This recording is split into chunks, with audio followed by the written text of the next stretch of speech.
one of the, in my eyes, one of the most beautiful observations was the one that now we see very often young people or middle management people armed with their computers and their PowerPoint presentations, and they bore you to death for 2.5 hours, and they just rewrap what they found in the internet or in any research book, and they hide an idea, if there was one in the first place, in too much information. Yeah. Could you go on about this a little bit, because I love this.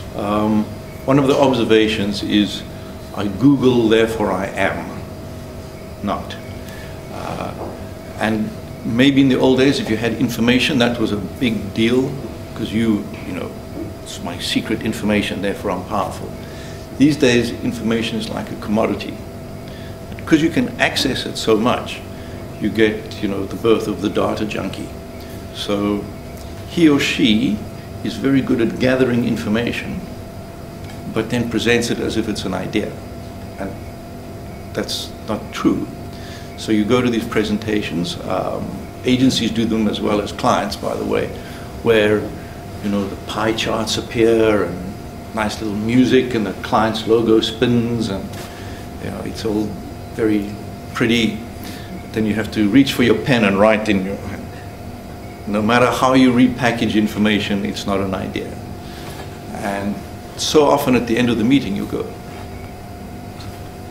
you know, what was that? And what it was is repackaging, but nothing original.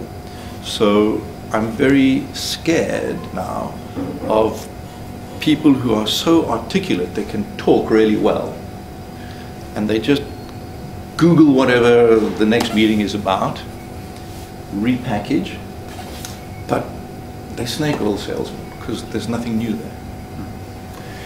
But coming up with original ideas is another big topic in your book. Has something to do with changing the environment, right? You talk about brainstorming sessions in the dark, for example. What are your observations on that? An idea can happen, you know, anywhere, and, you know, Hollywood, the movies are full of the stories of the, you know, the man lying on the mattress on the floor, and he looks up and boing, you know, he gets the idea. So ideas can happen anywhere, but I've found often ideas happen if the environment is a little different. So how many meetings do you have where the walls are vanilla and the chairs are oatmeal color and the flip chart is crooked and the chairs are uncomfortable, and then people walk in and go, okay, let's do it, you know. And it's the 27th time you sat in the room, and you even know the dirt on the window, you know, it's got this more black there and then it's brown there, and, you know, so physically changing the environment often helps. You've been involved in lots of squats. I can often feel in a meeting where you just reach a stage where everyone can't go any further. And by just standing up, we go across, whether it's in Dubai or Singapore, we go to the coffee shop across the road. And you have a cappuccino and you relax and you talk in a different place and something happens. So your environment can affect you.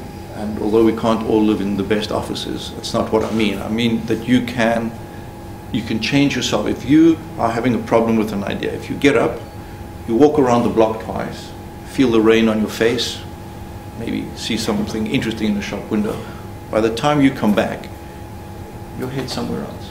So move. Don't always feel my computer and me and that's it. An environment probably you can stretch even to the people you surround yourself with, because that would have been my last question. Is that why SWATs have such a huge strike rate? Yeah. Probably not changing only the walls, but the people you talk to about a problem can do the same for you. You invented SWAT, so maybe... Yeah, I mean, one of the observations is embrace diversity and it'll hug you back. We all want to be original and we all try very hard, but either as an individual or as the same group, if you ask each other the same questions over and over, you're going to end up with more and more the same answers. And often we do a crazy thing in advertising, where we put sameness on top of sameness and we ask for a different result. So you end up with the same kinds of people trying to think differently about the same thing. So it's like an intellectual country club, you know, everyone knows everyone, and you have what I call intellectual incest, because you have the same people playing footsie with each other with the ideas, you know, whatever they're going to produce, it's not going to be very pretty. It's just sameness. Get different people in. When we have these SWATs, and it's really interesting because now you have a Japanese guy talking to a German, talking to Italian, talking to a Frenchman, and the first few minutes it's quite artificial. You know, everyone's very polite. Hello, you know, how are you? You know. But the different accents and the different points of view, when you sit down to discuss an idea, you don't realize that you're wearing blinkers. You don't realize, because you're looking at a problem like this, and then whatever, the guy from Singapore says, funny, I always thought like this. And you go, wow. It's not that you are a conservative person, it's just you're a function of all your thoughts and all your environments. So when someone else comes from a different place, you know, you can also enrich them, because you go, no, actually in Berlin we do this, and now you have the Singaporean guy. That's weird, you know, that's strange. You mix it all together, and you're going to have an idea that's much richer.